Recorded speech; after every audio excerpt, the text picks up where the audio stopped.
aklat ng unang Pedro. At tayo po ngayon ay nasa chapter 2 na. At inaanyayahan po ang bawat isa na tumayo. At magbabasa po tayo sa First Peter chapter 2 verse 4 hanggang 8. Ayan, hindi na po nalagay dyan. Kung pwede pong buksan ng mga Bible. At kung meron naman po sa cellphone, ay buksan niyo po ang inyong mga Bible apps. Ayan. First Peter chapter 2 verse 4 hanggang 8. Ayan. Ito po ang sinasabi. As you come to Him, the living stone, rejected by men but chosen by God and precious to Him, you also, like living stones, are being built into a spiritual house to be a holy priesthood, offering spiritual sacrifices acceptable to God through Jesus Christ. For in Scripture it says, "See, I lay a stone in Zion, a chosen and precious cornerstone, and the one who trusts in Him will never be put to shame." Now to you who believe, this stone is precious, but to those who do not believe, the stone builders rejected has become the capstone, and a stone that causes men to stumble, and a rock that makes them fall. They stumble because they disobey the message, which also what they were destined for. Tayo po ay manalangin. Ama namin Diyos, salamat po sa araw na ito, sa buhay ng bawat kapatiran na amin po nakasama. Alam namin na sa iyong banal na presensya, ikaw ang siyang kakatagpo sa pangangailangang espiritual, maging Lord God sa pangangailangang pisikal, emosyonal, at mental, Lord God, ng bawat isa. Sa iyong salita sa umagang ito, nananampalataya kami na ito ay buhay at makapangyarihan na magdudulot, Lord God, ng kalakasan sa aming buhay espiritual. At magdudulot din, Lord God, ng pagbabago na nagbumula sa katotohanan sa iyo, Panginoon. Pagpalain niyo po ang amang lingkod at patuloy na gamitin mo na maghayag ng katotohanan at kapangyarihan ng iyong salita. Salamat po sa iyong papurit parangal. Ito ang dalangin sa pangalan ni Jesus. Amen at amen. Sige po, makakaupo na po ang bawat isa.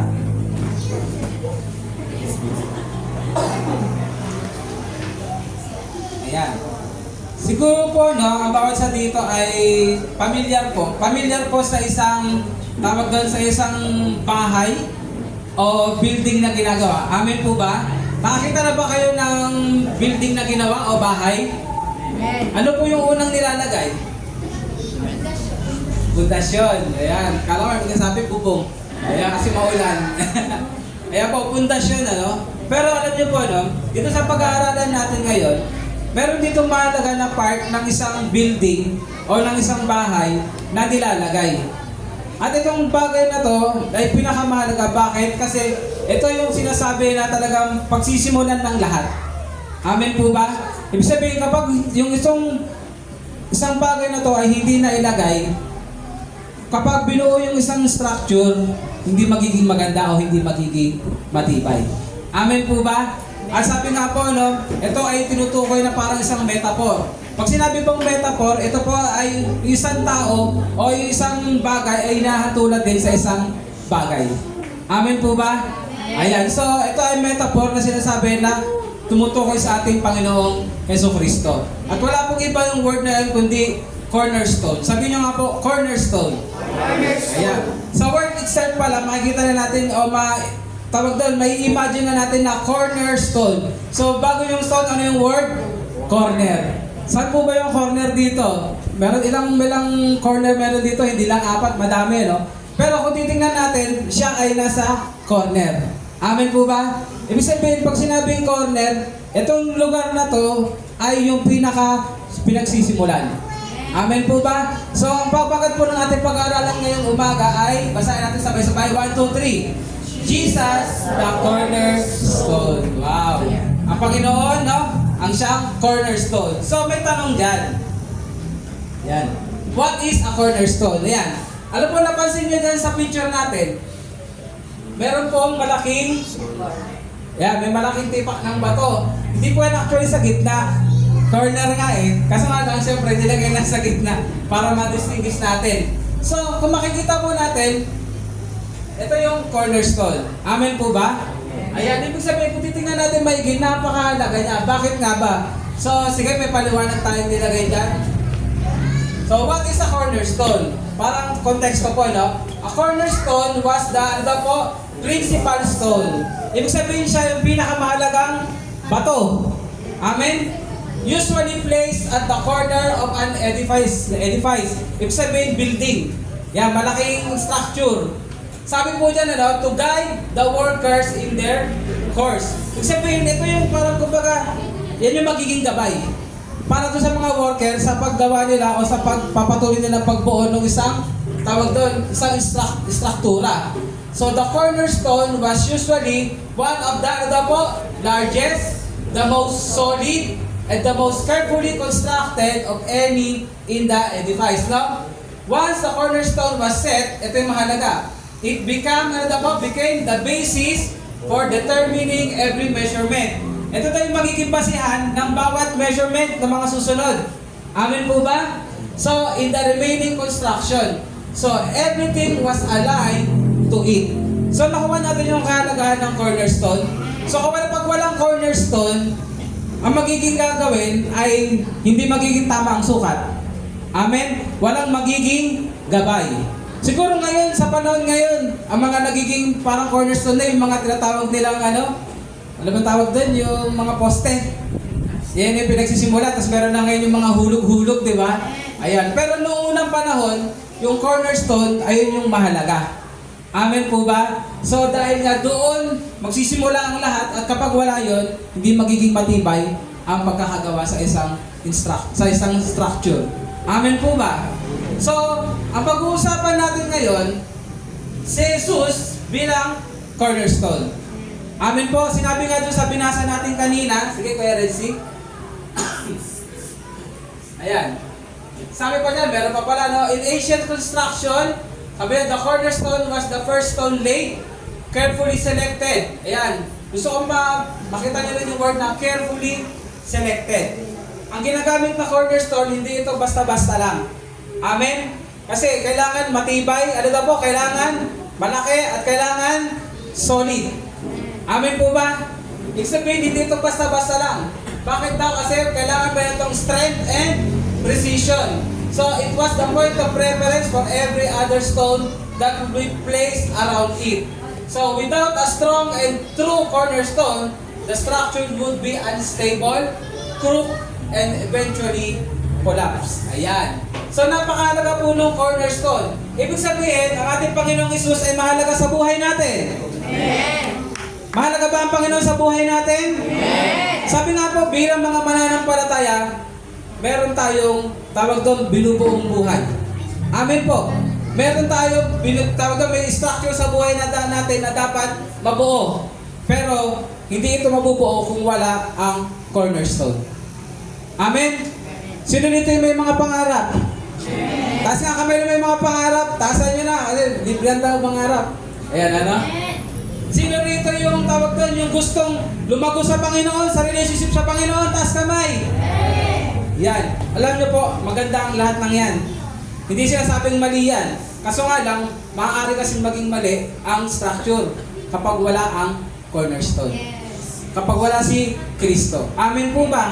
Sabi nga, may mga tao na gusto nila mapalapit sa Panginoon, ay sa Diyos. Hindi sa Panginoon eh. Gusto nila mapalapit sa Diyos. Pero alam naman natin na mayroong mga grupo na hindi nila kinikilala ang Panginoong Hesukristo. So, kung babasin natin sa salita ng Diyos, gaano man natin nakikita natin sila na parang ang dami-dami nila, na parang napasarang langgam na sila sa dami. Amen? Kung gaano makaganda ang tinatakbo ng kanilang gawain, pero sa oras na sinabing wala si Kristo, sa mata ng tao parang tama yun, pero sa mata ng Diyos, hindi maganda ang pagkakabuo. Amen po ba? Ang sabi nga doon, without a strong and true cornerstone, ano mangyayari? The structure would be unstable, crooked, and eventually collapse. Amen po. So dapat paunawaan natin gaano kahalaga ang Panginoong Hesukristo bilang cornerstone sa buhay natin. So sabi nga po, sa verse 4 nabasa natin, the passage begins with a reference to our Lord Jesus as the living stone. Pag sinabing living stone, ayan po yung ginagamit na cornerstone. Amen po ba? At binanggit din dyan na ating Panginoon ay living stone. Bakit? Kasi siya ay buhay. Amen. Nanatili ba patay ang Panginoon? Hindi. Siya ay buhay. Siya ay nag-resurrect. At sabi nga siya ngayon ay buhay kailanman. Amen? At siya ay patuloy na gusto niya kumilos sa buhay natin. Patuloy niyang gusto na baguhin tayo. Pero sabi nga, kailangan muna natin maunawahan kung gaano kahalaga ba siya bilang cornerstone sa buhay natin. Sinabi nga dyan, no? Sa verse 4, rejected by humans, na marami po ang nag-reject sa ating Panginoon. But then, ito yung mahalaga. Kahit nireject siya ng mga tao, ang mahalaga siya ay pinili ng Diyos. Nakukuha niyo po yung pagkakaiba? Amen. Ano po yung pagkakahalaga dyan? Rejected by humans, but chosen by God as a precious cornerstone. Minsan sa buhay natin, hindi tayo napipili. Amen. Alam niyo po, nung nakaraan, nagkaroon sa amin ng tawag doon yung sa company, yung raffle. Yung raffle na yun, hindi ako napipili. Ayan. Lagi akong hindi napipili, no? So, pero masaya naman ako sa nananalo. Siyempre, pinapalakpakan ko sa kahit sinabi ko, sana ako rin.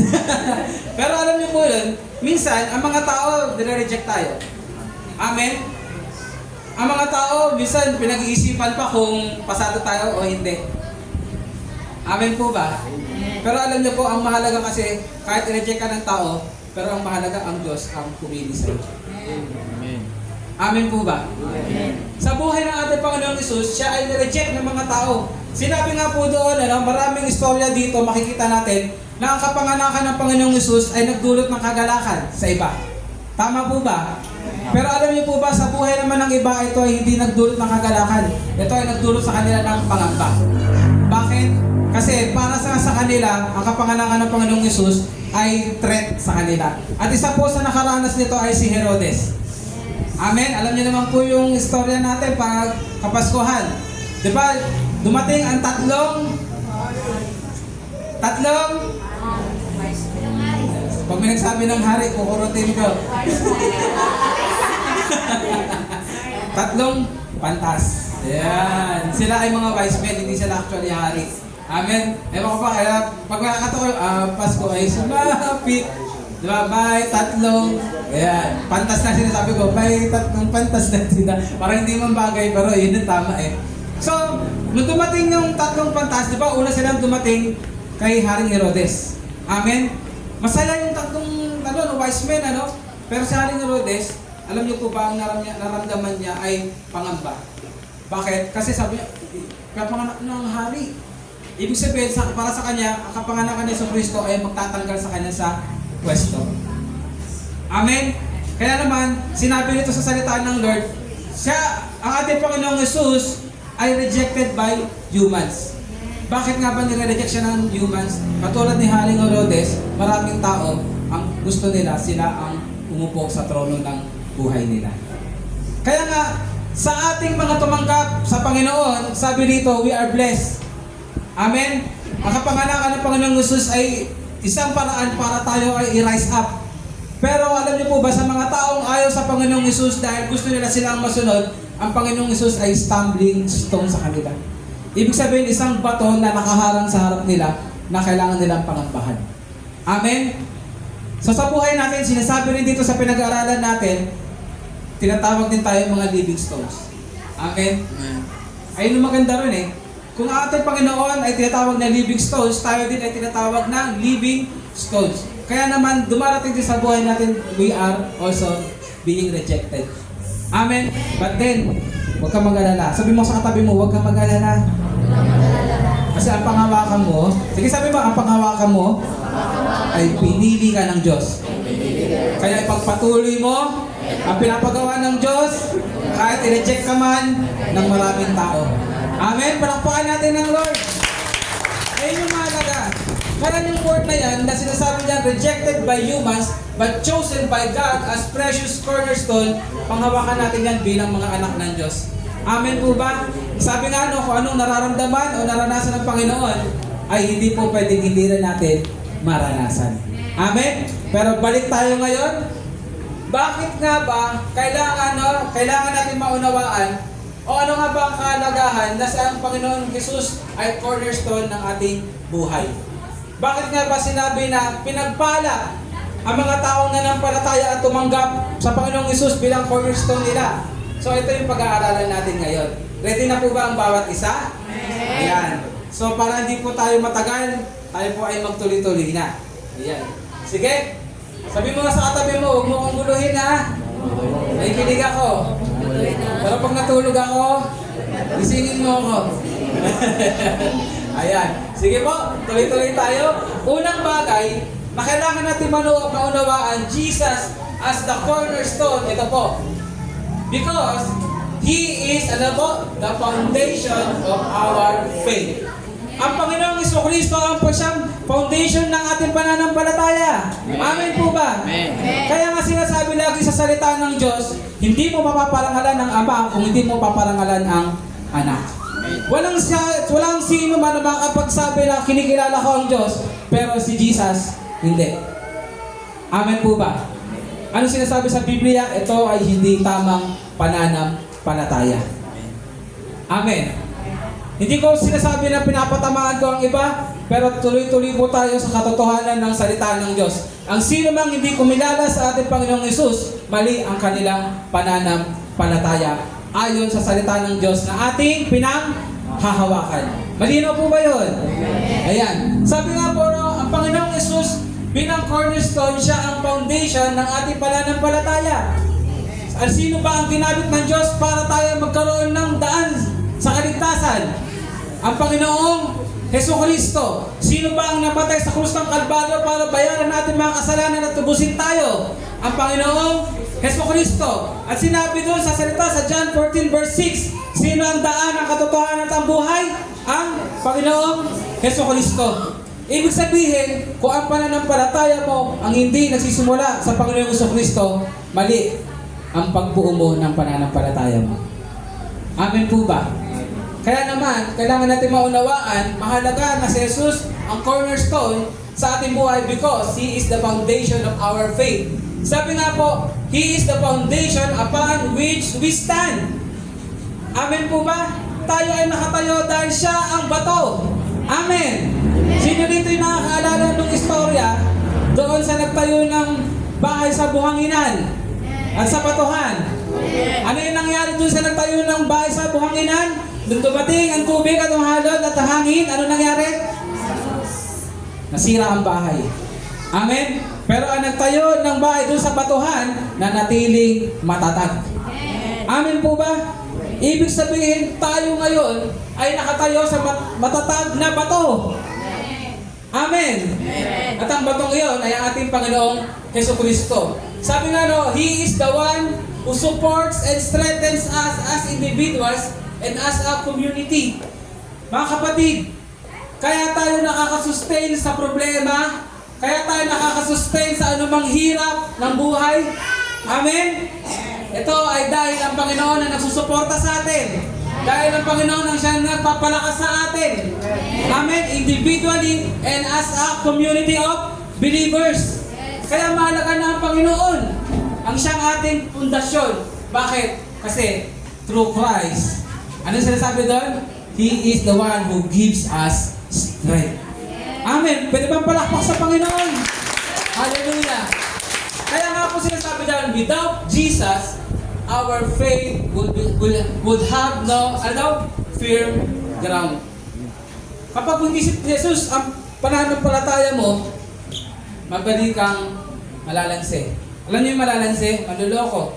Madali kang maaagos kung saan-saan na lang. Amen po ba? Sabi pa dyan, and our spiritual lives should be scattered and not secure. Kaya nga dapat natin matandaan, through His death and resurrection, He became the unshakable foundation for all believers. Amen po ba? Ang ating Panginoon, ang pundasyon ng ating pananampalataya, dahil ang ating Panginoon, ang ating cornerstone.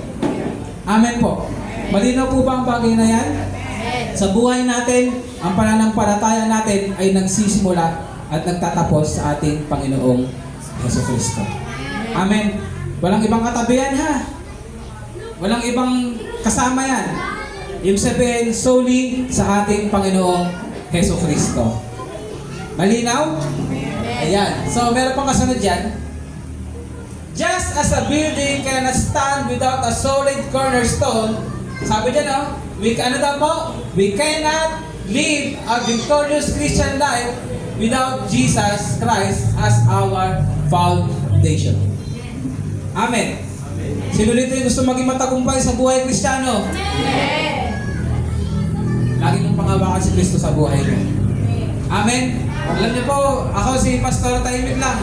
Sa Facebook, hindi ako ma-comment. Nakikita niyo ba? Hindi ako ma-comment. No, pero nakikita ko yung mga post niyo. Ayan, nakikita ko rin yung mga, ano bang tawag din yung bago sa Messenger ngayon? Yung may mga mukha, ganun, nakikita ko rin yan. So, minsan ina-assess ko dyan, pero lagi ko lang pinagpipray na ano man pinagdadaanan nito kapatid, no? Makita niya na ang Panginoon ng pag-asa niya. Na maalala niya kung ano yung mga turong narinig ninyo. Yan na huwag kayong madala ng anumang pangyayari sa buhay, kundi mas panghawakan nyo kung ano ang Diyos sa buhay nyo, kung sino ang Panginoong Hesus sa buhay nyo, at kung ano yung pinapalakas sa atin ng Lord mula sa Kanyang salita. Amen po ba? Ayan. So sabi nga, we cannot live a victorious Christian life without Jesus as our foundation. Sabi niya, when we build our lives on His Word. When we build our lives on His Word, at sa Kanyang mga pangako, at sa Kanyang presensya, ano sinasabi dyan? Tayo daw po ay nag-establish ng isang matibay. Sabi niya po, matibay. Sabi niya rin, solid. Yan, na pundasyon. Amen? Sabi nga rito, sino dito yung marunong maghalo ng semento? Ayan, yung magtimpla pala, madali lang pala maghalo, magtimpla. Yan, sa isang semento, ilang buhangin dapat? Tatlong buhangin lang, Nay. Ayan, isipin, basta 3:1 o parang ganon. Ibig sabihin, parang pag nabuo siya ay solid. Amen? So, alam niyo po, sa buhay Kristiyano, kailangan marunong tayo maghalo. Ayan, sabi naman, maghalo. Ayan.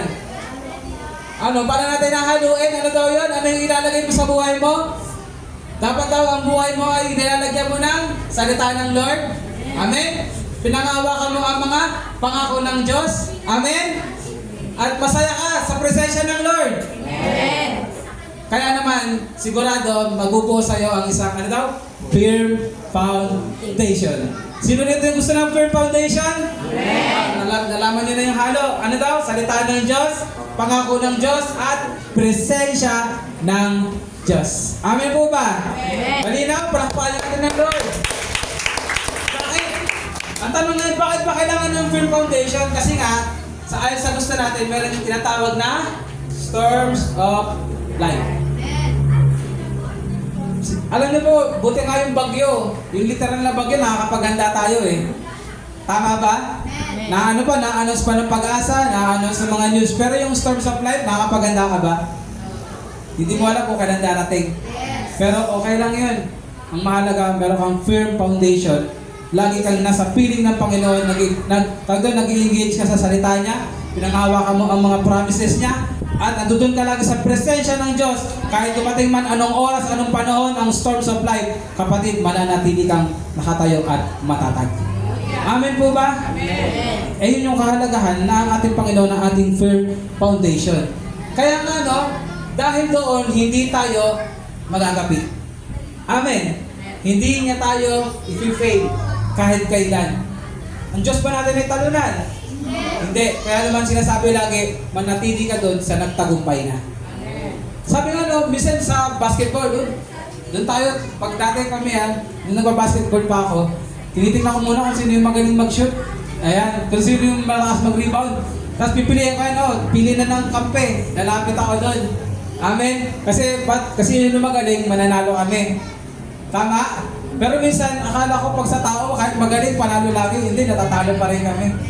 Siguro dahil sa akin. Pero, sabi nga po, huwag ka lang dun basta didikit sa magaling. Huwag ka lang basta didikit dun sa marami. Kasi kahit magaling kahit marami yan, hindi pa naman din nagtagumpay yan. Tama? Pero dumikit ka dun sa nagtagumpay na. At sino yon? Ang ating Panginoong Hesus Kristo. Amen po ba? Pwede ba palakpakan natin ng Lord? Palakpakan natin sa Panginoon. Hallelujah. Kaya naman, ang unang punto natin, because Jesus is our firm foundation. Siya ang foundation ng ating pananampalataya. Malinaw po ba yun? Amen. Ayan, medyo napahaba tayo doon, pero nabubusog ba tayo ng salita ng Lord? Papalakas ba tayo? Ito yung pangalawa. Because if Jesus is our cornerstone, ano daw po? He is the one who unites us. Ang Panginoong Jesucristo ang siyang nagbubuklod sa atin. Amen. Sino dito yung magkasama na 10 years? Magkakilala na 10 years? Siguro ilan lang, ano? Pero meron dito, magkakasama, katulad ni Denzel. Kami ay wala pang 2 oras na magkakilala. Amen? Pero alam ko, sa pagkakita ko sa Kanya, kami ay ni-unite ng Panginoon. Amen? At sa bawat isa sa atin, hindi lang ako, pati kayo. Sa bawat isa sa atin, meron dito magkakasama tayo sa FCC ng 6 na taon na. Amen? Yung iba sa atin, 3 taon, 4 na taon, pero nagkakasundo tayo. Tayo ay nagkakaroon ng pagmamahalin sa isa't isa. Paano nangyari yun? Dahil sa Panginoong Jesucristo. Tayo ay pinagbubuklod ng Kanyang pag-ibig. Amen? Tayo ay pinagbubuklod ng Kanyang isang Espiritu. Amen? At kapag nagsasama-sama tayo, tayo ay nakakaisa na ano? Na siya lamang ang ating itaas, na siya lamang ang ating luwalhatiin at pupurihin. Amen? Kaya naman sinabi niyan, if Jesus is our cornerstone, He is also the one who unites us. Napakalaga po niya sa isang grupo. Yung pagkakaisa. Napag-alalan na natin yan. Kasi kung walang pagkakaisa, kanya-kanya tayo ng takbo. Amen? Kaya naman, ano nga ba ang binigay sa ating salita ng Lord this year, 2025? Let us work together. Kaya naman, mahalaga sa atin yung word na unity. Kasi hindi tayo makakilos na may pagkakaisa o sabay-sabay kung hindi tayo nagkakaisa. Amen po ba? Sige nga, tingnan mo yung katabi mo ngayon kung nakakaisa kaya niyan. Ayan, mukha naman. Ayan, sige. Pasok tayo dito para mas magkaisa tayo. Amen. Sige po. Sabi diyan, Jesus as the cornerstone doesn't just serve as a foundation. Hindi lang siya nagsuserve bilang pundasyon. Sabi diyan, siya rin ang nagdudulot sa atin ng pagkakaisa. Sabi nga po diyan, in the ancient world, many different stones were cut to fit into the construction of a building. Now, sa unang pag-construct ng building, maraming mga bato o iba't ibang uri ng bato ang kinakat o pinipit doon sa construction ng building. Pero sabi dyan, ano? But they all had to align with the cornerstone. Tayo ba rito ay pare-parehas? Pare-parehas pa tayo ng kakayanan? Pare-parehas pa tayo ng pinanggalingan? Kahit na pananampalataya, level ng pananampalataya, pare-parehas ba tayo? Hindi. Actually, magkakaiba tayo, pati ugali. Sige nga, taas nga ng kilay. O, yung iba, pag tumaas ang kilay ng iba, ang cute. Yung iba, ang talay. Ayan. Di ba?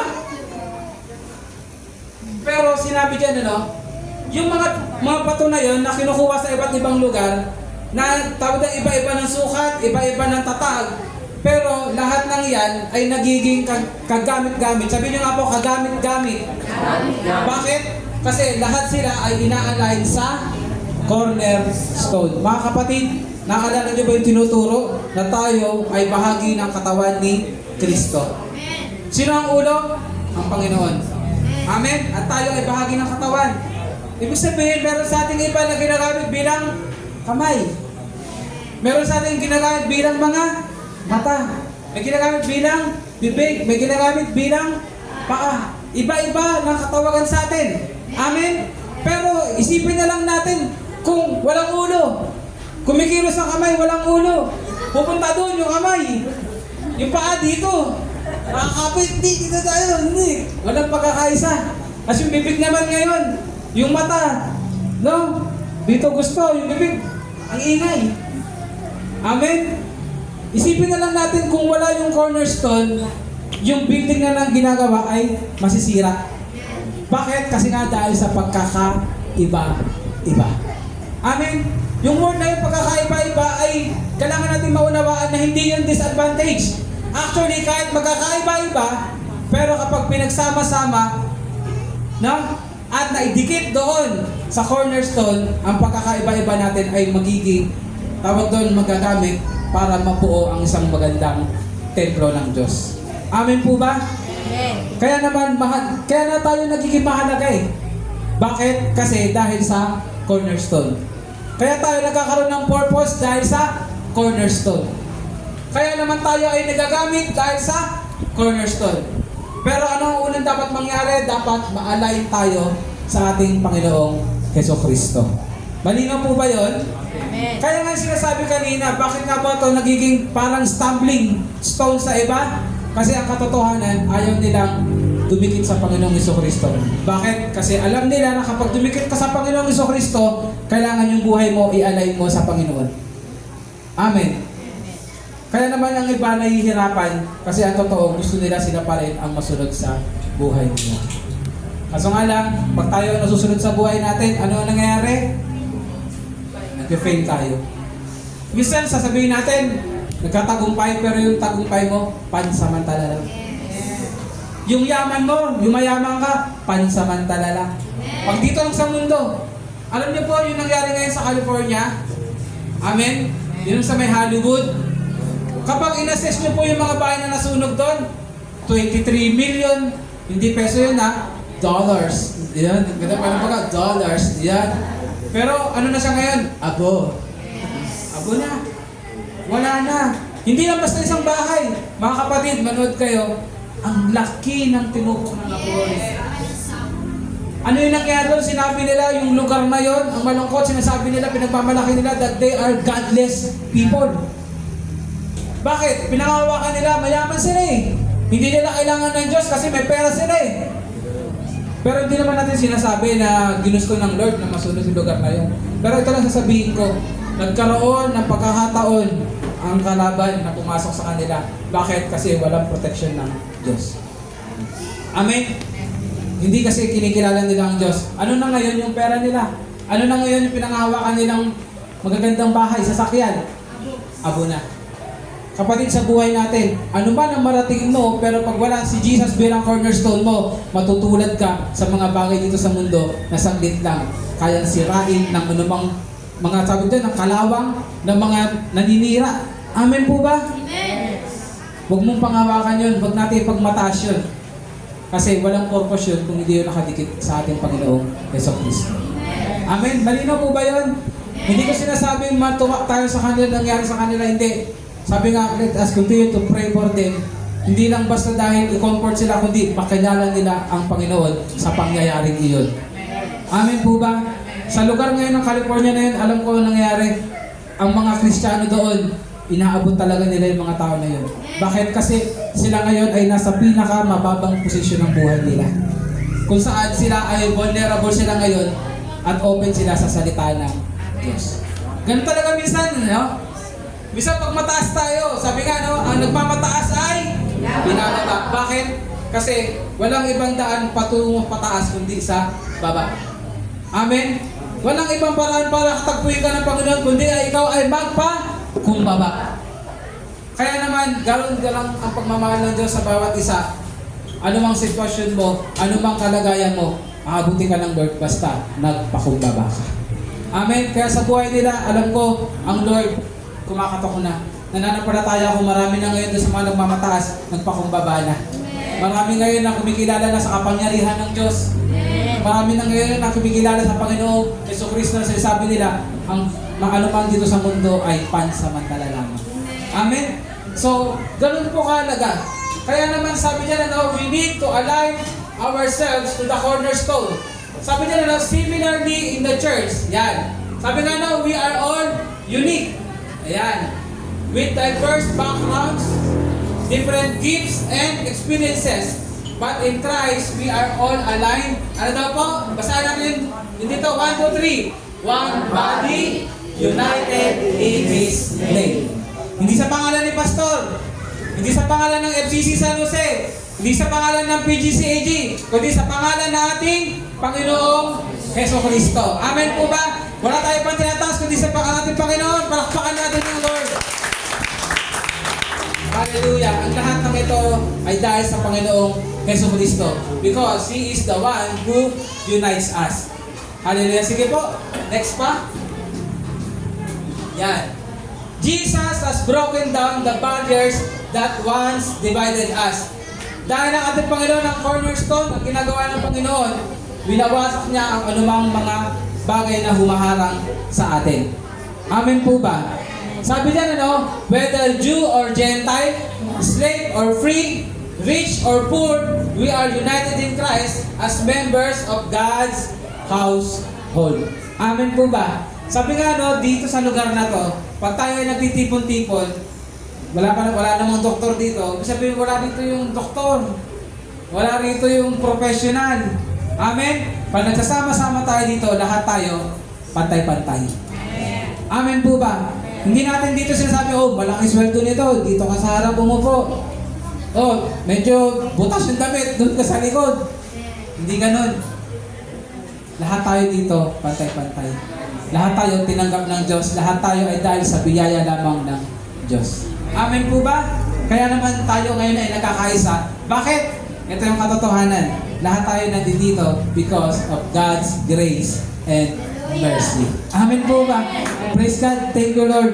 Kaya nga, sabi ko kanina, natagpuan ang iyong pag-ibig na dakila. Ano daw? Doon sa krus. Ano yan? Ako'y iyong pinalaya. Sunod. Jesus, ako'y aawi nang wala hanggang pagpupuri. Ang puso ko'y sa'yo. Ano daw?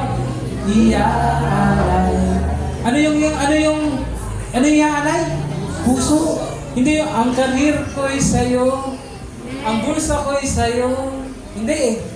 Kaya tayo pantay-pantay dito kasi ang tinitingnan ng Lord, puso. Amen? Puso. Kaya walang makapagmamalaki sa atin dahil lahat tayo dito is just by God's grace and mercy. Kaya sabi nga yung puso mo, i-align natin sa Panginoon. No? Kaya naman tayo nagkakaisa ngayon dito dahil lahat tayo ay may puso nagmamahal sa Panginoon. Amen po ba? Mahal mo ba ang Lord? Ayan, praise God. So in Christ, we are called to unity. We are one in Christ, our cornerstone. Amen po ba? Sabi niya, when we see others in Christ, we must embrace our shared identity and love one another as Christ has loved us. Mga kapatid, kapag nakakita po kayo ng ibang mga mananampalataya o nakapunta kayo, nakadalaw kayo sa ibang church, huwag natin titingnan sila na kakompetensya. Sila ay kapatid natin. Maganak tayo na sila ay nakikilala natin. Maganak tayo na sila ay ating nakakasalamuha. Bakit? Hindi tayo iba sa kanila. Sila ay kapatid din natin. Kaya nga, pag meron prayer rally, ini-encourage ko yung iba, sumama rin eh. Talaga nga lang, pray tayo, mas malaking sasakayan. Kaya na para mas marami yung makasakay. Pero sa lahat na nakakatid ng prayer rally, isa lang naman ang kanilang patotoo. Ang sarap para sa pakiramdam na malaman mo na marami pang mga mananampalataya. Amen? Ang saya, di ba? Akala mo, pag umikot ka, parang tayo-tayo lang. Yung pala, ang dami-dami pa. At yung nakita mo na yun, wala pa yun sa kalingkingan. Mas madami pa. Amen po ba? Ayan. Kaya kayo sinabi niyan, when we see others in Christ, we must embrace our shared identity and love one another as Christ has loved us. Sige po, kuya. Ayan. So number 3, kapag si Jesus sa ating cornerstone, ano ibig sabihin? He is the builder of the church. He is the builder of the church. Kaya nga sinabi sa salita ng Lord, sinabi ng Panginoon, and I will build my church, and the gates of hell will not prevail against it. Amen? Walang ibang nagtayo ng simbahan o ng church kundi ang ating Panginoong Jesucristo. Kaya walang mga pagsabi dito, dun sa church namin. Hindi. Ang church ay sa ating Panginoong Jesucristo. Amen po ba? So, tuloy po tayo.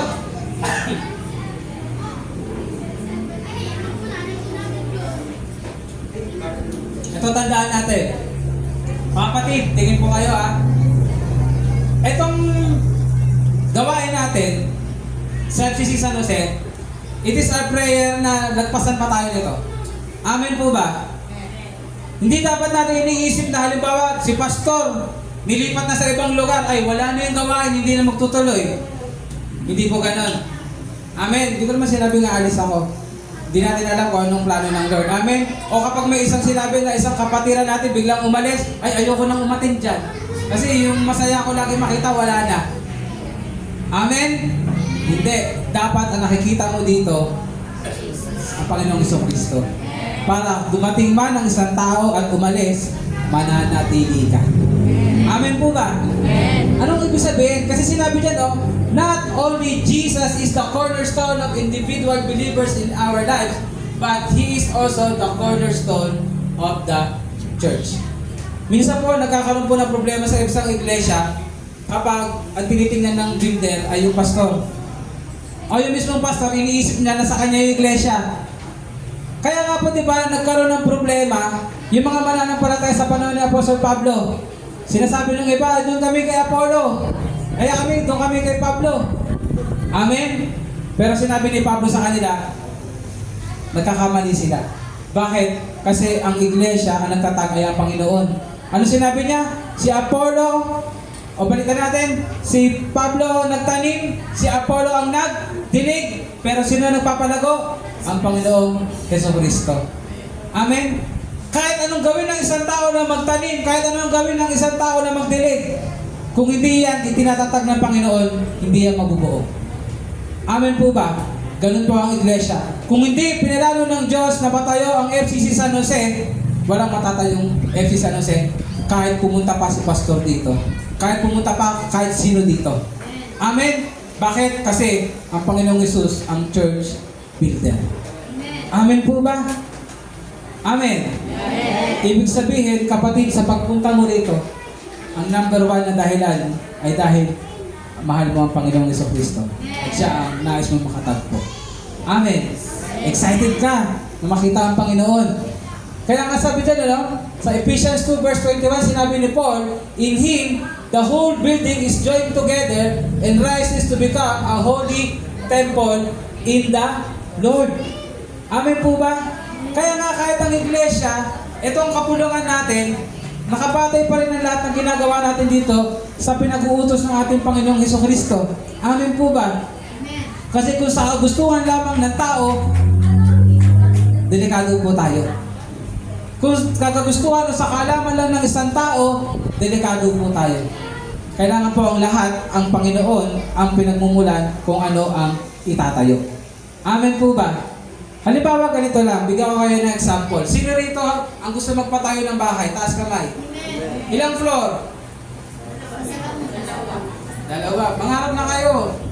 Tatlo. Ayan. 21 floor. Matindi. 21. Rean, maganda ka na. 21 na anak. 21. Ay, 20 lang para kasi kanila yung 21 eh. So, ganito yan. Magpapatayo ka ngayon ng bahay. Sino dapat ang tawagin mo na maggagawa? Engineer o panadero? Engineer. Siyempre, kapag panadero, baka gawin sa harina. Ano nga bang ibig sabihin ko? Ang iglesia, kaya naman kailangan ng Panginoon ang siyang tagapagtayo kasi siya ang matalinong builder. Siya ang makapangyarihang builder. Amen? At hindi siya manlolokong builder. Lahat ng gagamitin niya, papabanalin niya. Lahat ng gagamitin niya, gagawin niyang first class.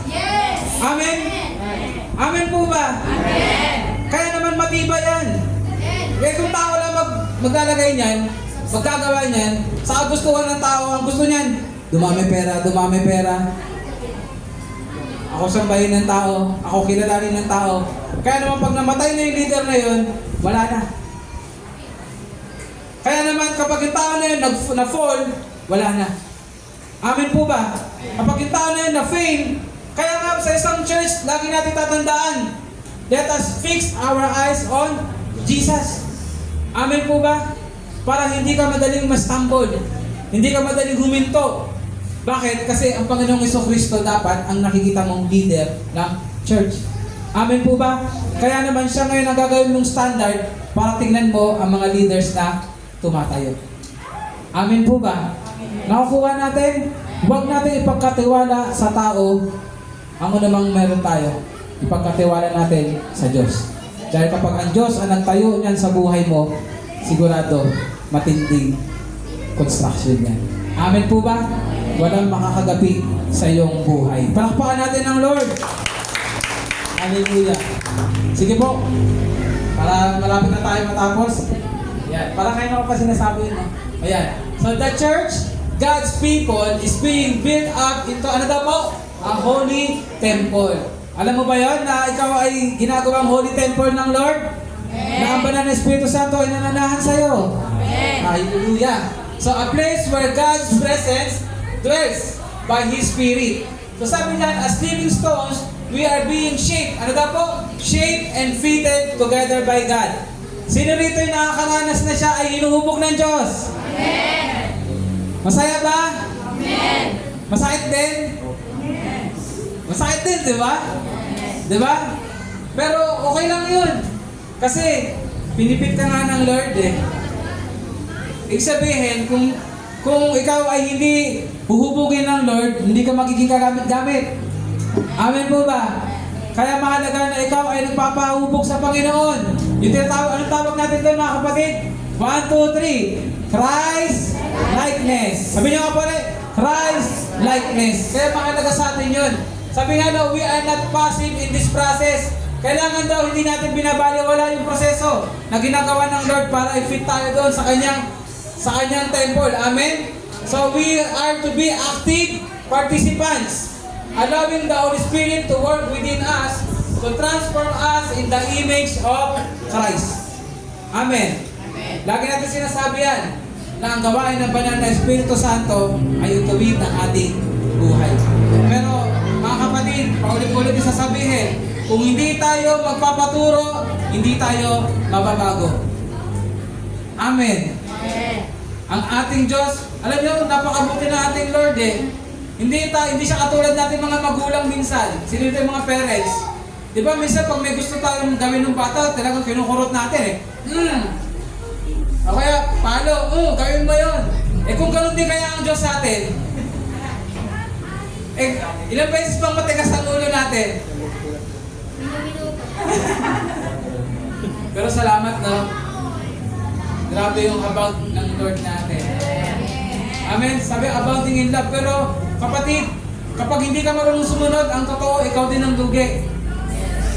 Ibig na nagiging kagamit-gamit ka, ibig na dumadalo sa iyo ang pagpapala, ikaw pala ang nagiging haram. Amen? So, lagi magpaturo sa Panginoon. Kaya nga, no, sabi nila, no, ang banal na Espiritu Santo dapat inaalaw natin makumilos sa buhay natin. Sabi mo sa katabi mo, pakilusin mo ang banal na Espiritu Santo sa iyo.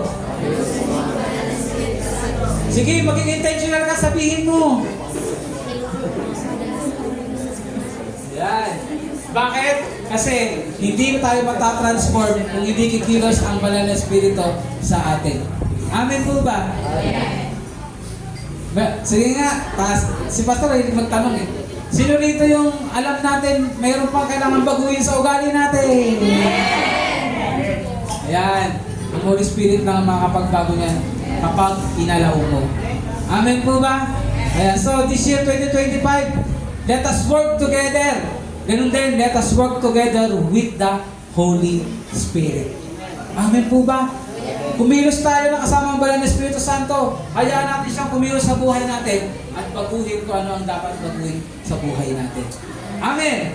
Yan, pwede mapalakpakan natin ng Lord. Sige, next. Meron pa? Yan. So let us remember that every believer plays a part in the body of Christ. Amen? Meron ba tayong parte sa katawan ni Kristo? Yes! Jesus is the cornerstone, but we are the living stones that make up the walls of His church. Kaya naman, para patuloy na mabuo, ayan patuloy tayong magpabago sa Panginoon. Ikaw at ako ang gagamitin ng Lord, walang iba. Amen? Sabi mo nga sa katabi mo ngayon, tayo pala ang gagamitin ng Lord. Hallelujah. So, let us allow Christ. Ano daw po yun? Basahin na natin itong huli. 1, 2, 3. Let us allow Christ to shape, align, and use us for His purpose. Sige po, When we align our lives with the will of God, we we become part of the great structure He is building the church. Our purpose is to be transformed and participate in the Lord, in the Lord. Yun. Nakuha po ba natin? Sabi niya tayo ay magpabago, magpa-shape, magpa-align, at gamitin ng Lord sa kanyang purpose. Bakit? Kasi para tayo ay maging kagamit-gamit sa kanya dito sa mundo. Amen po ba? Mga kapatid, hindi tayo tinawag para maligtas lang. Binibuild ng Lord ang kanyang kingdom dito ngayon. Bakit? Kasi kailangan marami pang tao ang mapabilang doon. At kailangan tayo ay nakikiisa, tayo ay nakikiparticipate, tayo ay nagpapabago sa Panginoon upang tayo ay maging kagamit-gamit. Amen po ba? Pero ang lahat ng nabanggit natin na yan ay hindi mangyayari kung hindi si Kristo ang cornerstone ng buhay. Amen po ba? Malinaw po ba yun? So sa ating pagkatapos, basta kailangan po sabihin ko ito. As we reflect on Jesus as the cornerstone, we are reminded of His crucial role in our lives. No? Sa ating pag-alaala ng ating Panginoon ng cornerstone ng ating buhay, kailangan natin mas maunawaan kung gaano siya kahalaga sa atin bilang kanyang iglesia. Sabi nga po doon, siya ang ating pundasyon, siya ang siyang nagbubuklod sa atin, at siya ang patuloy na nag-build ng kanyang kingdom at tayo ay kabahagi doon. Amen po ba? Kaya naman, ang isang challenge sa atin ngayon at katawagan ng Panginoon ay patuloy nating i-align ang ating buhay sa ating Panginoon. Amen po ba? Naisin natin na i-align ang buhay natin sa Panginoon na tayo ay magpa-shape sa Kanya. Sa nais niya maging tayo, yung tinatawag na Christ-likeness. Sabi nga po John, the perfect cornerstone, and may our lives reflect His glory. Sa buhay natin, patuloy na makita ang kalwalhatian ng Diyos. Amen? Pwede po ba yun mga kapatid? Sa buhay natin, makita ang kalwalhatian ng Diyos. Bakit? Kasi doon mas magiging madali na i-build ng sama-sama tayo ang templo at ang kaharian ng Diyos. Amen po ba? Sa buhay natin, kilalanin natin na ating Panginoon, ang ating cornerstone, at siya ang pinakamahalaga na pundasyon ng ating buhay. Amen po. Palakpakan natin ng Lord. Marami po pa tayo natutunan. Huwag lang basta natutunan. I-apply natin sa puso natin. Ipag-pray natin sa Lord. Lord, ikaw po ang maging cornerstone ng buhay ko. Na lahat sa buhay ko ay maalay ayon sa nais mo. Lahat sa buhay ko ay mabago ayon sa plano mo. At lumago ako, maging kasama ako sa pag-build mo ng iyong iglesia. Amen po ba? Tayong lahat ay tumayo at tayo'y manalangin. Sige po, inaanyaya ako bawat isa, itaas natin mga kamay. So umagang ito, I believe that we need to surrender. Kailangan nating sumuko sa Panginoon sa umagang ito. Sa buhay mo, alam ko, meron kang gusto mabago sa'yo. Gusto mo na maging kagamit-gamit ka, o gusto mo rin na talaga masimulan mo na yung tinatawag na buhay Kristiyano. Hindi lang basta sa salita, kundi alam mo pati sa gawa. Hindi lang doon sa gawa, pati sa isipan mo, sa laman ng damdamin mo. Isa lang ang mahalaga malaman mo kapatid, gawin mong cornerstone si Jesus sa buhay mo ngayon.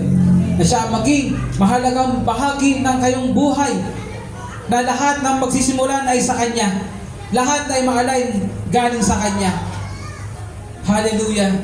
Ama namin Diyos, sa umagang ito, nagpapasalamat po kami. Dahil ang Panginoong Isus ang itinatag mo, ang pinili mo. Nireject na maraming tao pero pinili mo na maging cornerstone.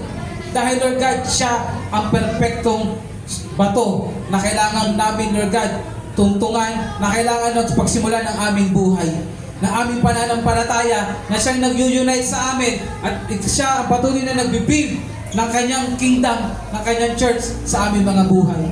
But Lord, alam po namin sa buhay namin ngayon, sa bawat isang nandito, marami pa Lord God sa aming Panginoon na nahihirapan pa, na talagang i-lay down sa iyo ang lahat. But then Lord God, meron pang nanais Lord, na lumago sa relationship sa'yo. May pagnanais na maging kagamit-gamit mo, Panginoon. May pagnanais na dumating ang tunay na pagbabago. Lord, itong umagang ito, tinatawag mo kami na sumuko sa iyong harapan. Kaya naman, Panginoon, tignan niyo po, hindi na basta ang kamay ng mga nagtaas kayo, kundi ang puso, Lord God, na nagsusumamo sa harapan mo, na sinasabi, sinusuko ko ang buhay ko sa iyo. Ikaw ang nais ko na maging cornerstone ng buhay ko. Ang lahat sa akin ay magmula sa iyo. Ang lahat sa akin ay ma-align sa iyong kagustuhan, Panginoong Jesus. At ako ay mahubog ayon sa nais mo. Lord, kahabagan mo ang buhay namin. Kaawaan mo ang buhay namin. At katagpuin mo ang buhay ng bawat isa sa oras na ito. Sa pagkilos ng banal na Espiritu Santo, mangusap ka sa buhay ng bawat isa. Ang kapangyarihan mo ang iparanas mo sa bawat isa. Ang kapangyarihan ng pagbabago na bumula sa iyo. Ang kapangyarihan ng pag-ibig ni Kristo sa bawat isa. Panginoon, kumilos ka sa buhay ng mga anak mo sa umagang ito. Ikaw ang nagdudulot ng pagbabago. Ikaw ang nagdudulot ng paglago. Ikaw ang nagdudulot ng tagumpay. Kaya naman, sinusuko namin sa iyo ang aming buhay. At sinasabi namin sa umagang ito, Panginoong Jesus, ikaw na ang maging cornerstone ng buhay namin. Maraming salamat po. Amin yung tinatanggap, aming inahawakan at pinanampalatayanan. Nang mula sa araw na to, sa oras na ito, mararanasan namin ang pangunguna mo sa buhay namin. Salamat po. Salamat. Tanggapin mo ang lahat ng papurit parangal. Aming dakila, banal at makapangyarihang Diyos. Ito ang dalangin sa pangalan ni Jesus at sa gabay ng banal na Espiritu Santo. Amen at Amen. Palakpakan natin ang Panginoon. Hallelujah. Glory to God. God bless us all.